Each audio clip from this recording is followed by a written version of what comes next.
Марк прыняў летыцыю, якая сяк-так нацягнула парванае плацце і свой футравы плашч, а конь пачаў пяшчотна абнюхваць і аблізваць свайго гаспадара, які цяжка ўскочыў на яго і паўляжаў яго на шыю.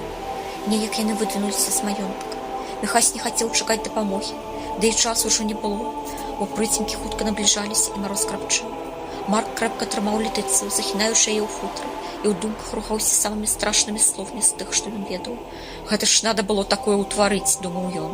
Ён, канешне, бачыў у сваім жыцці шмат, нават зашмат, але каб такое, і як ён мог яе ахвяраваць і ўсё гэта вытрымаць, падумалася яму.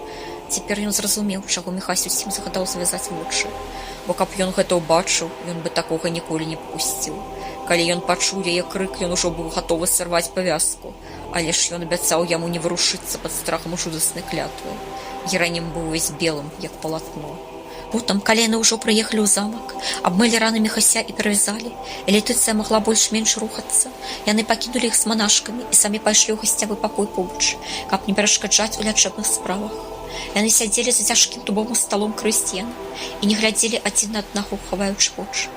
Раптам Крысціян нахіліўся і аднекуль з-пад сталу дастаў некранутую бутэльку віскі. Геранім хутка збегаў і прынёс 3 кубкі, якія яны налілі да краёў.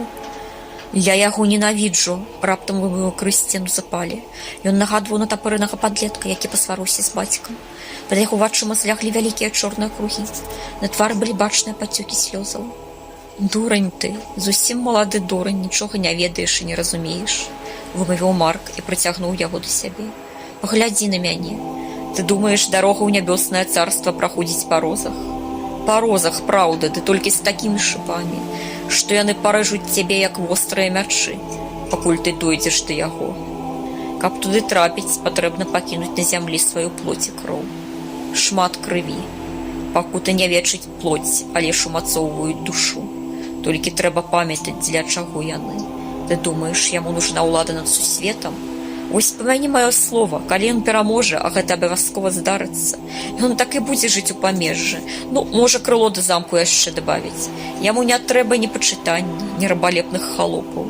Яму патрэбны толькі сябры і каханні. І тое, і другое ў яго ёсць. Але ж ён не можа цярпець, як людзі пакутуюць пад прыгнётам. Гэтага ён ніколі не сцерпіць. Бо ж ён парушальнік і разбуральнік законаў, якія нялюдскія, хцівыя і драпежныя. І таму закон баіцца яго, як вар'ят, бо ж ведае, што хутка яму, закону, надыдзе час ісці. І там ён адкажа за кожную закатаваную ведзьму еретыка, за кожнага пакутніка, за ўсіх, хто апынуўся за кратамі, загінуў у бясконцых войнах, за разбураныя лёсы, за зняважаную веру, за страчаныя веды, за загубленае каханне, за сэрцы, у якіх святло годнасці заступіла месца страху, за рабства, якое захапіла розумы і душы, за скажэнні супраціў прыроды, Бога і чалавека, за грэх богазабойства. О, лёс закону будзе жудасным. Я не ведаю, ці ёсць у сусвеце тое пекла, якое б яго ўмясціла.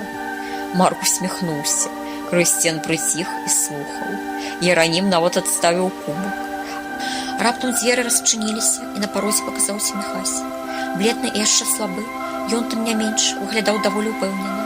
«Што сядзім?» – запытаў ён. «Глядзім. О, тут у вас вясёла», – ён усміхнуўся. «Налейце мне келіх, ці што?» Геранім хутка збегаў і з'явіўся яшчэ з адным кубкам. «Як яна?» – запытаў Марк. «Спіць», – адказаў Міхась. «З ёй усе 3 манашкі сядзяць, а я вось ад іх лекарскіх уменняў збёг, каб не злячылі».